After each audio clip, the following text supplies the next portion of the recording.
Hello, and welcome to my reading of Faithfully Faking It. So, it's Thanksgiving, and for the first time in years, I brought my new girlfriend to dinner. Over the meal, the question I knew everyone, from my grandma to my parents and sisters, had been waiting to ask, was finally dropped. How did you two meet? Sam and I shared a glance before diving in. We're a hinge match, to be honest, I started. Just not a very normal one. Or, well, it's kind of a normal approach, but it's a bit extreme. Sam jumped in. I'll admit, I didn't really read her prompts. I was just blown away by the first photo, I said. A bikini picture, and proud of it, she added with a grin. Right. So when she matched with me, I thought everything was normal. Until her first message. It read, "Hey, so are you down to be my date?" I was a bit shocked by how forward she was, but I tried to play it cool when I responded, "Dating is the idea of a dating app, so yeah." It was around then I realized he didn't exactly know what I was talking about, Sam interjected. I almost unmatched him, actually. But he looked cute and fun, so I told him to check my prompts. Turns out, I said, she needed a date for her brother's wedding, but not just any date. She needed a whole boyfriend. You know what? It'll be easier if I just read you the first few texts. Cole. I'm sorry, you need a boyfriend for your brother's wedding? That's one I've never heard before. Please elaborate. Sam. Okay, so here's the deal. My grandma is older, and this is probably the last wedding she'll see. She's super religious and a founding member of our local church. So my brother agreed to have it there. Why I need a fake boyfriend is because the pastor is ancient and a bit of a dick. First, he said everyone in the wedding party must be married. Something about knowledge and experience guiding them into their union. We talked him down to long-term relationships. Cole. So, exactly would we need to convince? The pastor or more people? Sam. We already so forward of you. Just my type. The pastor, obviously, my grandma, and the elder members of the church. They're like a little cult. Cole. My type is girls who go all in, and this is as good as it gets. Let's say I'm in. How about coffee this weekend to get to know each other? Sam. Yeah, no. The wedding is this weekend. We kinda need to leave after work tomorrow to make it for drinks with the wedding party at the bar where my brother and his fiance had their first date. Cole. I'm sorry. The wedding is this weekend? And you waited until now to find someone? Sam.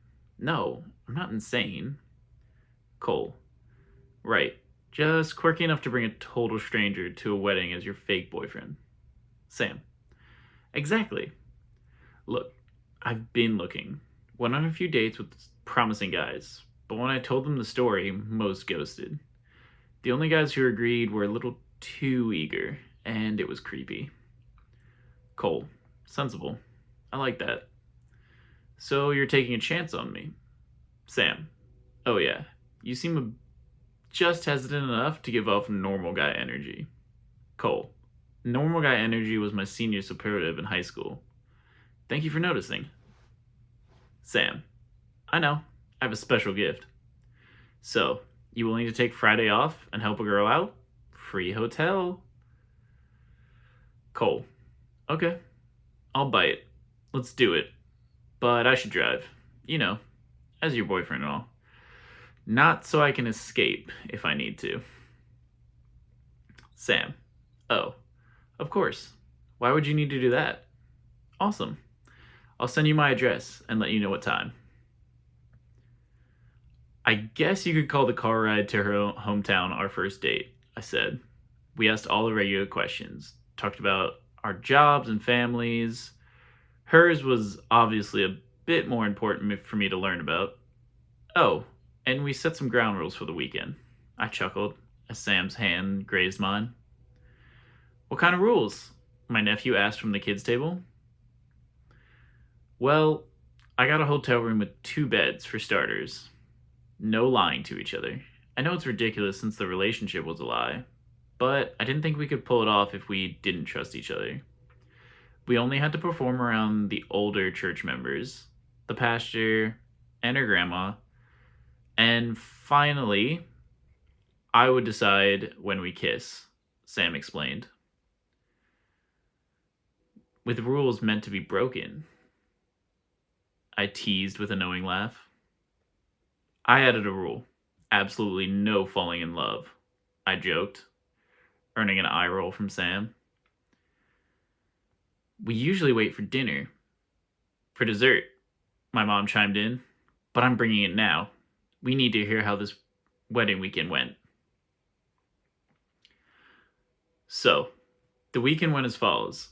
When we got to town, we checked into the hotel and headed to Lulu's pub to meet her brother, his fiance, and the rest of the wedding party, along with their parents. Friday, there was a brunch and a rehearsal with the pastor, followed by the rehearsal dinner that night, where I met her grandma. The wedding was the big event on Saturday, followed by a send-off brunch the next morning before heading home. It was a packed weekend, but I thought I could manage it, I said. When we got to the bar, it was such a nice small-town pub. It had an old-fashioned aesthetic and a cool indie vibe. We were the first ones there, aside from her brother, Jack, and his fiancée, Sloane. I've got to give it to them. They were fully committed to the bit, greeting me like I'd been dating Sam for months. Her brother came up, yelled my name, and dabbed me up. Sloane even gave me a hug and said, "Good to see you." Honestly, it felt so natural, I continued. They knew no one was around to see them do any of that, but they wanted to since the fake relationship was their ideas, Sam revealed, eliciting a chorus of oohs and ahs. Once everyone arrived, the evening went a little something like this, I began. All right, I must know, man. Consider it a wedding favor. Why on earth did you agree to this plan on such short notice? Asked Jack. Yeah, I prefer a person not be at my son's wedding or staying with my daughter. Sam's dad, Marcus, chimed in. Dad, please don't attack my boyfriend, Sam said with a buzzed laugh. You're just looking out for her and the wedding. Honestly, I'm not sure why I said yes yet. Maybe because I didn't have plans this weekend, or because she seemed genuine when she asked. And fair about me being pretty hesitant. I figured why not? The worst that could happen is I head home, I said, meeting her family's gaze as if it were a test I needed to pass. Well, at least you're interesting and nice so far. I need less drama this weekend, and having this bridal party situation solved is great, Sloane started. Now, has Sam explained the wedding party breakdown in your role? Asked Sloane. Actually, no, she hasn't. We mostly got to know each other and sort of made plans for this ruse we're playing, I answered, turning to Sam with a smirk that said she'd left out something important. You say I have a role? Yes. Okay, classic Sam. Not the best at details, said Sloane. Hey, Sam chirped. The wedding party is made up of the 4 couples here. Allow me to introduce the connections and titles. My maid of honor is my older sister with her husband. Jack's best man is his lifelong friend with his partner. And before you and Sam is Jack and Sam's older brother and his wife. The girls are with me and the guys are with Jack. You're a full part of this wedding party. You'll walk with us, stand with us, and be in the photos. If we're selling this fake relationship, you're all in, Sloane explained. All good. I've been in both my sister's weddings, so I think I can handle that part. I have to say, for the seriousness of this church and pastor, I'm surprised they're cool with a gay couple being in the wedding party, I said. Sloane, I'm one of the girlies, not one of the girls. But it's your big day, so all is forgiven. Yeah, you'd be surprised. Father Allen is a nice guy and relatively progressive, just a huge stickler for people respecting the institution of marriage, no matter the relationship, explained Dan, the best man's partner. Yeah, he's a good guy at heart, but there was no way this guy was getting married without me by his side, said Waldo, the best man. Love you, man, said Jack. They all do, Waldo replied. Stop it, Dan quipped back to Waldo. The rest of the night was mostly drinking and getting to know each other better. Cole blended into my family so seamlessly. My brother and he were bonding over sports teams and video games. He won my dad over with a single round of beer and tacos on him. At the end of the night, my mom pulled me aside and told me she really liked him, and maybe I should make this more than fake. Sam told my family. Wait, you never told me she said that, I said. Well, I still need to have some surprises for you. I told her it would never happen, because you'd think I was crazy for having you do this with me, she explained, resting her hand on mine. Anyway, the next day we went through the rehearsal, and at first things were going smoothly. We arrived just in time to get started, so there wasn't much opportunity to chat. We quickly got into position, ready to walk in and stand at our spots. Brunch afterward, however, took an unexpected turn. Pastor Allen decided to give each couple a marriage quiz with basic questions about their partner. It quickly became apparent to everyone that his questions for Sam and me were far more probing than anyone else. He asked me things like how many dates did it take before you knew to ask her to be your girlfriend, and who's usually the first to compromise during your arguments. The entire family and wedding party fell silent watching the exchange unfold. I paused my story and took my first bite of chocolate mousse. So, did you pass? My sister asked. Yes, I replied. We anticipated a few questions and had prepped some answers. I knew we dated for 3 weeks before making it official, so I estimated about 2 dates a week and said 6. For the other question, I said Sam, because she knows that if she controls the compromise, it'll always favor her, which her family wholeheartedly agreed with. My brother and his now wife hugged us on their way out, congratulating us for surviving the quiz. The rehearsal dinner went off without a hitch after that. The siblings and moms gave their speeches, and everything felt celebratory. My grandma, meanwhile, completely fell for Cole after just one conversation. She called him while I was busy with photos, and when I joined them later, she pulled me aside and told me I'd found the one.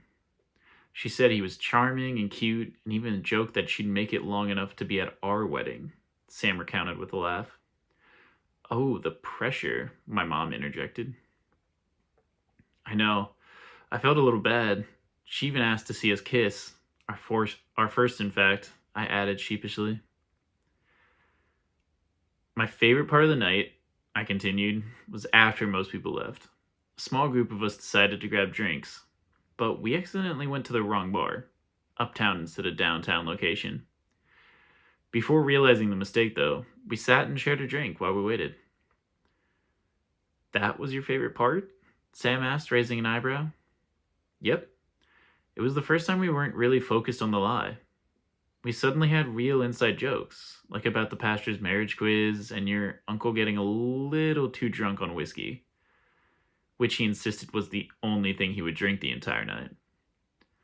I was already having a good time, but in that moment, I realized how glad I was to be doing this crazy weekend with you. I met her eyes, the weight of my family's anticipation melting in the soft glow of the candlelight on the dinner table. Now, the wedding itself was something else, Sam said, shifting the conversation. It started out beautiful, everything you'd hoped for. We were all set to go until we took some wedding party photos before the ceremony. While we were posing, we noticed guests arrive. Among them was my brother's college roommate, Nick. I shouldn't have been surprised he was there. He and my brother are so close, but he lives across the country. The problem, though, was that when my brother and Nick were seniors, and I was a freshman at State, we kind of had a fling. No one knew about it, and well, it didn't end particularly well. Sam let out a dry, awkward laugh. How so? My sister asked. Well, he was a lot more into me than I was into him, Sam began with a small sigh. Not that I didn't like him at the time. It's just that to me, he was my brother's friend and a cool guy to know as I started college, but nothing more. Meanwhile, he wanted to make things official and tell my brother about us. She paused, then continued. He gave me an ultimatum.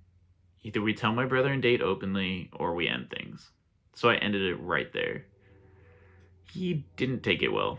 He texted me constantly for nearly a year, showing up at house parties or the bars my friends and I went to, and I'm pretty sure he even changed his plans for grad school to stay at state for a few more years, just to try and win me back. Eventually, he stopped with the constant attempts, but once a year he still checks in to see if I want to grab coffee when he's in town. Oh my god, Delulu energy, my sister interjected, laughing. The older family members exchanged confused looks, while the younger ones burst out laughing. Before the group split up again, I managed to whisper a few details about him to Cole, Sam said. Yeah, I added. Even though Nick wasn't a part of the wedding party, being close friend of Sam's brother meant he joined the guys for a drink before the ceremony. When Jack introduced me, he called me her boyfriend, just to keep the people who knew about the plan small and avoid any leaks. As soon as Nick realized who I was, it was question after question. He asked me why he hadn't seen me on her Instagram, how we met, and how long we'd been dating. Even Jack started to pick up on something, because Nick wouldn't let it go. When Nick finally left to find his seat, Jack pulled me aside and said he'd always expected something had happened between Nick and Sam. But since Nick hadn't mentioned her in years, he thought it was over. I told him to focus on his big day, and that Sam and I could handle it. Sam smiled at the memory. The ceremony was beautiful. The old church was decorated perfectly. Both moms read a poem together, and my grandma cried in the first row because she was so happy. I couldn't have been more excited for my brother and new sister-in-law. But the reception? Oh, the reception. That's where everything went off the rails. We were at the barn next to the church, and my family, apparently noticing some actual chemistry between Cole and me, pushed us to be the first to dance once the music started. She hesitated before continuing. That's when Nick decided to pull a move straight out of a rom-com and tried to cut in to ask me for a dance. I said no. By then, I'd called feelings for her, and wasn't about to let him swoop in, I said. Then Nick tried to one-up Cole by grabbing me a drink before he could, and sitting at Cole's seat to give it to me. Cole, of course, wasn't having it. He grabbed Nick's chair from his table, handed it to the best man to replace his, and took the seat next to me on the other side. Things escalated when the guys, including Jack, were outside doing a shot ski. They started joking about the whole fake relationship, and how it looked like we'd pulled it off. Then they asked Cole if he planned to keep seeing me after the wedding. That's when Nick overheard everything. Jack and Cole tried to stop him and explain, but Nick just said, "You should have asked me. It would have been easier." Then he added that he wouldn't tell anyone. Sorry for the language, but that dick, Sam muttered, whispering the words so the kids' table couldn't hear. He went straight to standing next to my grandma and the pastor and pretended to drunkenly spill the truth as if it were an accident. My grandma's "What was that?" was so loud it drowned out the music. Nick told them everything, acting as though he didn't want to, but had been caught.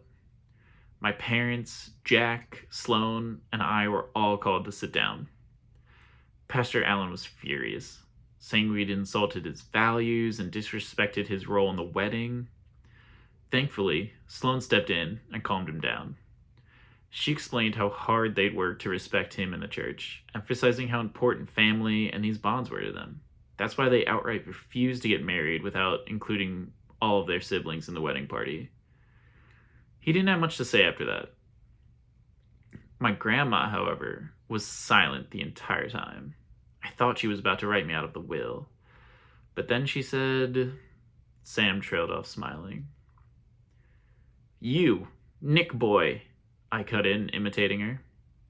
"I've always seen you hanging on my dear Jack, just to get to Samantha. You kids think I didn't notice these things. Oh, I never liked you. Tonight, you've been miserable, Nick. My sweet girl doesn't like you. Move on." Now for these two. They did lie. And for that, They'll both be driving back here next Sunday to weed the entire church garden. But as for these two little liars, the bigger lie is calling what they're doing here fake. No offense, Jack and Sloan. You make a lovely couple, but I haven't seen two people look at each other the way these two do since your grandpa looked at me and I at him. Just tell each other how you really feel. I don't have enough time left for these games. She got up and headed out to the sparkler send-off, Sam said. After everyone left, it was just the two of us, I added. We sat in silence for a while. Sam tried to apologize for involving me and said she'd handle the gardening herself next weekend. I cut her off and told her I wanted to garden with her. I wanted to get in trouble with her, deal with annoying exes with her, and just keep being around her. Her grandma was right. I wasn't pretending anymore. I wanted to do anything with her, even garden. I was so flustered and still in recovery mode after everything that had happened, Sam admitted. I almost didn't process what he was saying. I froze, and that's when Cole broke our rule about me deciding all the kisses. He pulled me in right there on the dance floor and kissed me. That's when it all hit. I knew it was real. When I came up for air, I told him there was no one I'd rather get in trouble with. Getting to be honest with everyone at brunch the next morning, including her grandma, whom we sincerely apologized to, was amazing. No more lies, just fun and a little love, I said. So, does that answer how we got together? Sam asked my family with a cheeky grin. Alright, that's Faithfully Faking It. A nice little fake relationship rom-com for you guys. Hope you enjoyed it. If you do, please like and subscribe, and I'll see you next time. Bye.